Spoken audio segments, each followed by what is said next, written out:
Mutabani wa Bobi Wine muyite Solomon Kampala bikyagenda mu maaso munnange ate okutambula okwetoloola social media. Kakati nno avuddeyo mwana mulenzi ono n'abako munnange ate byalaga esayidi eno. Omubeezi we munnange wuuno amulaze munnange ate mu butongole. Bengenda okubeera nga nkutuusaako kw'ossa ate n'omukyala Rema Namakula munnange abaddeko Samuel eno. N'atulagako kaawo ku bintu awo abadde alina by'annyonnyola munnange ate mu katambi.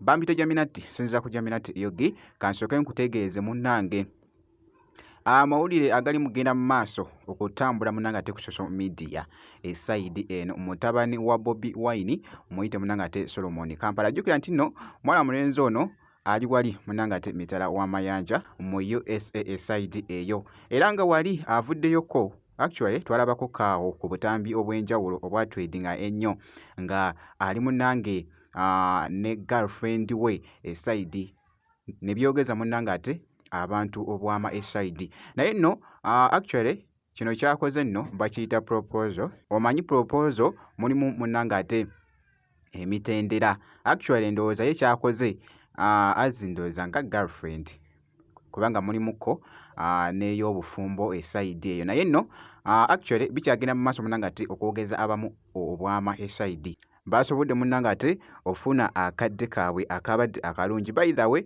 ekifo kye baabaddeko kyabadde nange kinconfuse nze. Nabadde manyi nti no babadde wali munnange ate Busaabala ku One Love Beach naye ng'ate si weewo just babadde eri munnange ate mitala mu America esayidi eyo. Naye nno bikyagenda mu maaso munnange ate okutambula nga bwogezako kulaba ebifaananyi ebyo nkugambye ali mu kwogeza munnange ate abantu obwama mutabani munnange ate wa Bobi Wine ne girlfriend woyo. Girlfriend wono bamuyita munnange ate Heleni.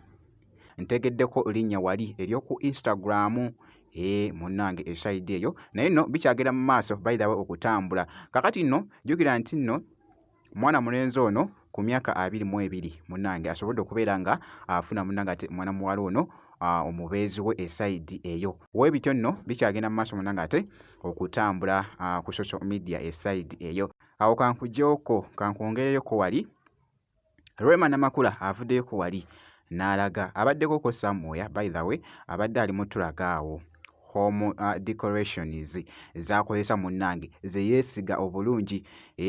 Awo abadde munnange ng'alina by'agamba mu katambi. Actually kansooke nkakuwe mu ddakiika ntono nnyo ate ndoke nkuze. Hello Mikwano, how are you? So today I decided to go check out on Home Decor to spice up my home a little bit more. Then I remembered that right opposite Acacia Mall there is Casa Designs, Home Decor and more UG. Oh my god, look at that. That's me entering the shop. The chandeliers. Oh my god, this place is heavenly. Look at that. They have everything to suit everyone's taste. All those beautiful placements to make your home so beautiful. Oh my god, Banag. Look at those wall mirrors. That's a candle holder. Very beautiful. Reach out to them on Instagram at Home Decor and more UG. Or you can still visit them right opposite Acacia Mall. They have these beautiful things. Manange wakawa kunyumide. Obede wakayo like, this is nice. That's me dancing a little. But yeah, guys, these guys have the best home decor in UG.